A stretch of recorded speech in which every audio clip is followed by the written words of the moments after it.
Kamusta kayo mga kapirata? Welcome back sa ating channel. Sa video natin ngayon ay pag-uusapan natin ang kapitan ng pinakamarahas na pirate crew noong old era.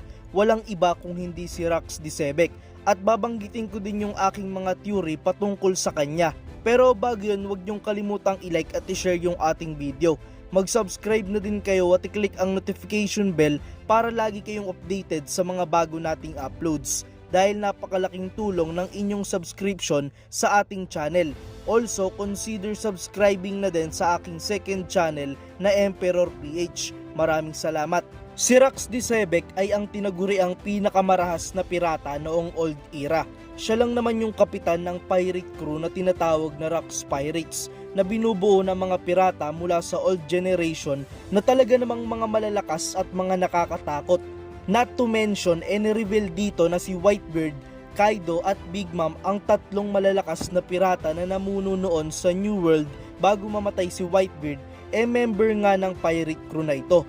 Pati na rin ang ilang mga notorious na pirata kabilang si Golden Lion Shiki na nakita na natin noon sa special chapter na tinawag na Chapter 0 at sa non-canon movie na kung tawagin ay One Piece movie Strong World.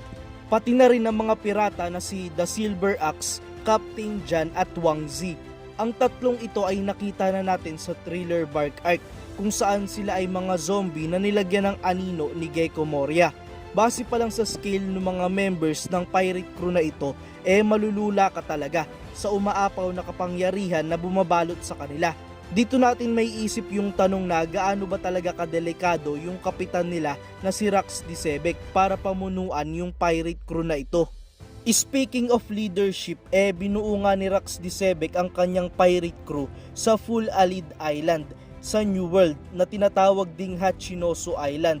Ang goal ng bawat isa dito, pati na rin yung kapitan nila na si Rax, makascore nga ng big time. Malamang mga kayamanan. Which made me think, ano kaya yung ginagawa ni Whitebeard noon doon, 'di ba? Hindi naman kayamanan yung gusto niya, 'di ba? Well, anyway, kayo ano sa tingin niyo yung dahilan kung bakit nakasali si Whitebeard sa Rax Pirates? Share niyo na lang sa comment section. Balik na tayo. Sa sobrang delikado at marahas nga ng pirate crew na ito, maging sa loob ng crew nila nagpapatayan yung mga ito. Hindi na ako magtataka kung bakit nahasa yung skills ng mga kasalukuyang emperor ngayon na sina Kaido at Big Mom. At dahil nga sobrang delikado at notorious ang Rax Pirates, ayon kay Sengoku wala masyadong background history yung tungkol sa kanila. Dahil nga ayaw ng world government na ipakalat ang lahat ng mga bagay na ginagawa ng mga ito. Kaya hindi man lang alam ng mga batang marines ang tungkol sa history ng Rax. Siguro ayaw nilang ikalat yung kaharasan na ginagawa ng mga ito para maiwasan yung panik at takot ng mga sibilyan. Hindi natin alam. Pero sobrang dami na talaga nung tinatago ng world government. Ang talagang malinaw lang nangangamba nga si Sengoku sa alliance ni Kaido at Big Mom dahil magdudulot nga ito ng disaster pag nagkataon na maging si Garp nga hindi natutuwa dito. Bagamat may pangamba pa din sa mga legendary marines na sina Sengoku at Garp, nilinaw nila na yung panganib na dulot ni Rax Decebec ay hindi na maibabalik dahil nga sa ito ay matagal nang wala o sa madaling salita, ito ay patay na. Yun yung sabi nila. Natapos yung paghahasik ni Rax Decebec ng lagim noong naganap yung God Valley incident. Dahil nga si Garp yung tumapos sa paghahari ni Rax Decebec noon, pero kasama niya si Roger na tumalo sa Rax Pirates.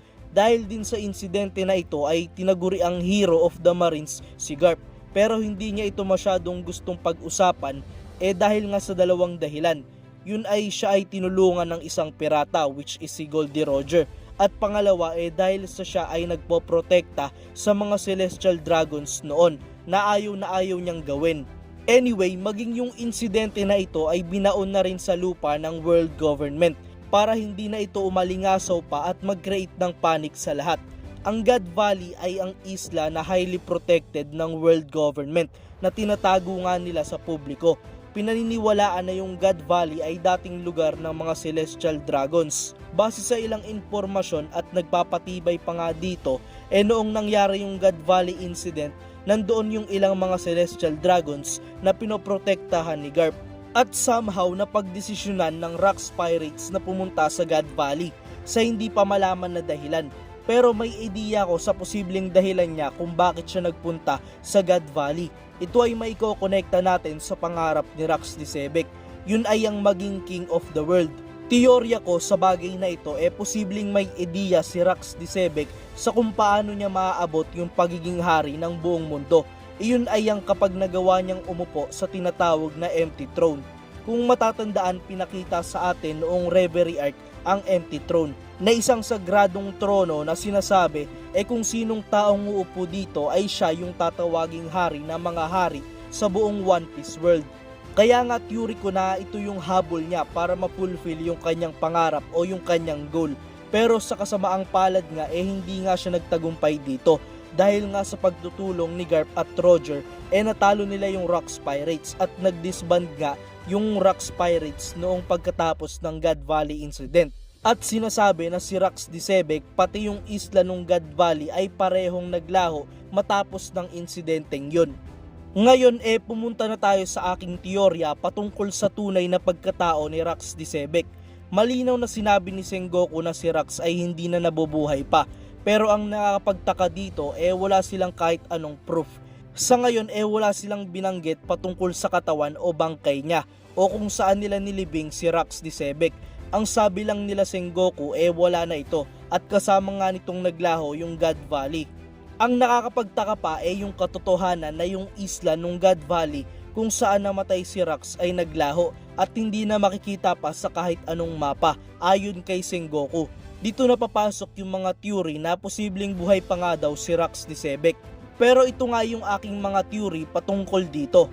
Una si Rax Disebek ay nasa katawan ngayon ni Marshall D. Teach or sa madaling salita ay iisa na lang sila. Malamang sa malamang narinig nyo na ito kasi ito ay na-theory ko na dati pa, na-delete ko lang yung video. Theory ko na yung kaluluwa nga ni Rax Disebek ay nasa katawan ngayon ni Teach dahil nga sa ability ng Ope-Ope no Mi. Remember na ang Devil Fruit na ito ay napaka-unique na Devil Fruit na lahat ng kahit anong operation kaya nitong gawin. Pati na rin yung tinatawag na ageless operation kung saan ang taong paggagawa ng operasyon na ito ay magkakaroon ng eternal youth. Pero sa theory ko nga, tingin ko yung ability na ginamit kay Rax para mapunta yung kaluluwa niya sa katawan ni Blackbeard ay yung tinatawag na personality switching operation. Ito ay nakita nating ginamit ni Law noon para pagpalitin yung pagkatao ni Smoker at Tashigi, pati na rin sina Nami, Chopper, Frankie at Sanji. Kung makikita nagkapalit yung pagkatao nila dahil sa pinagpalit-palit ni Law yung kanilang mga puso. Kung gagamitin ito kay Rax at Blackbeard sa simula pa lang hindi nga natin may isip na kung sino ba talaga yung totoo. Lalo na hindi pa naman pinapakita sa atin yung itsura ni Rax Disebek. Kasi nga nung nakita natin sila namin noon nagkapalit sila ng katawan pero yung mga expression sa mga mukha nila ay pare-pareho pa din. Pwede din naman na nasa isang katawan ngayon yung puso ni Rax Disebek at Marshall D. Teach tulad nga nung sinabi ko. This will explain kung bakit paiba-iba ng expression si Blackbeard minsan. Minsan nga siya ay matapang at minsan naman siya ay duwag. Ito rin yung mag-e-explain kung bakit nagawa niyang mag-absorb ng dalawang Devil Fruit. Kung babalikan natin yung sinabi ni Jabra noon sa Enies Lobby Arc, ang Devil Fruit powers ay napupunta sa kaluluwa ng mga tao. Kaya kapag sinubukan kumain ng isa pang Devil Fruit ng taong iyon, maglalaban nga yung dalawang devil na nasa loob ng kaluluwa ng tao na yon hanggang sa sumabog yung katawan nito. Posibleng ang nangyari yung Yami Yami no Mi nasa kaluluwa o puso ni Rax Disebek at yung Gura Gura no Mi naman nasa kaluluwa o puso ni Blackbeard. Ilan pang evidence na nagpapakita ng koneksyon ni Blackbeard kay Rax Disebek ay yung ilang mga detalye na ito. Unang-una is yung pangalan ng barko ng Blackbeard Pirates na tinatawag na Saber of Sebek. Parang ibig sabihin pa lang sa Saber na isang sandata sinasabi na yung barko nila ay sandata ni Sebek. Pangalawa is yung lugar ngayon na considered as teritoryo ng Blackbeard Pirates, ang Full Alid Island o Hachinosu Island. Ang isla na ito ay ang lugar kung saan nagsimula yung Rax Pirates and ngayon inangkin na nga ito ni Blackbeard.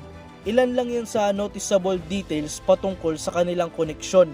Pero dito papasok yung pangalawang theory ko. Si Sebek ay patay na talaga pero si Marshall D. Teach ay isang simpleng tao na na-inspired sa kwento ni Rax D. Sebek. Na lahat ng ginagawa ni Blackbeard ngayon ay pagpapatuloy lang ng mga naudlot na layunin ni Rax at siya nga yung tutupad ng lahat ng yun. Ang kaso ang butas dito tulad nga nung sinabi ni Sengoku, hindi na hinayaan ng world government na kumalat pa yung istorya ni Rax D. Sebek sa buong mundo. Kaya imposible na nalaman ni Teach yun. Ang mas posible pa siguro kung si Teach ay may connection talaga kay Rax D. Sebek na siya pala mismo ay anak ni Rax. Na tingin ko naman hindi nalalayong mangyari. Hindi ko alam kung ako lang yung nakakahalata pero medyo umiikot kasi yung story ngayon ng Yonko Saga patungkol sa mga pamilya. Example na lang yung pagiging father figure ni Whitebeard sa mga crew members niya. Si Big Mom naman ay nanay ng over 80 na mga anak niya. Then si Kaido naman ay may anak na babae na si Yamato. Si Shanks at si Teach na lang yung walang kamag-anak o anak mismo, pero noong nakita nga natin na may baby na inaalagaan si Makino, maraming theory na sinasabi anak rin ito ni Shanks. Hindi pa naman sigurado yon. So in short, si Teach na lang yung walang family relatives na nagpapalakas patuloy ng potential na siya ay anak talaga ni Rax D. Sebek para lang makasunod siya sa tema ng Yonko Saga which umiikot nga sa pamilya. Medyo malabo yung theory pero theory lang naman yan. At ang panghuling theory si Rax D. Sebek ay si Imo Sama. Wild guess lang ito pero para sa akin hindi ito nalalayong mangyari. Tsaka yung fan-made manga na ginawa ni Library of Ohara na ang pamagat ay The Reverie pinakita sa atin na si Imo Sama ay si Rax D. Sebek. So hindi lang ako talaga yung nakakaisip na posibleng mangyari yon. Ito yung mga naiisip kong reasons. Una is yung goal ni Rax. Gusto niyang maging king of the world at ang way para maabot yon umupo sa empty throne. At ngayon nga alam nating mayroong nakaupo na doon which is si Imo Sama. At theory ko na si Rax D. Sebek din yon, iisa lang sila. Pangalawa is yung idea na yung God Valley ay dating isla ng mga celestial dragons. Posibleng kaya naglaho ito nilipat ito ngayon sa Holy Land at kasama yung katawan ni Rax D. Sebek. Kaya naglaho din ito. At somehow na-conquer nga ni Rax yung Holy Land. Sabay siya yung ginawa nilang hari ng mga hari at siya na nga yung umupo sa empty throne. Panghuli yung husay nga ni Oda sa foreshadowing. Sa ngayon hindi pa natin nakikita yung tunay na itsura ni Rax. However nakita na natin yung mga mata ni Imo Sama. Posibleng kaya ayaw ipakita ni Oda yung itsura ni Rax kasi nga siya din ay si Imo Sama. Naalala nyo ba kung paano niya inintroduce yung mga emperor? Malayo pa sa katotohanan yung mga tunay nilang itsura ngayon. Kaya para sa akin kahina-hinala yung pagtago ni Oda sa itsura ni Rax. Anyway, yan nga yung ating theory para sa ngayong araw. Yung giveaway natin ay sa January 25 natin i-announce. Kung may opinion kayo sa ating video ay huwag kayong mahiya na i-share yan sa comment section. Dito ko natatapusin yung ating video. Maraming salamat sa panonood mga kapirata. Paalam!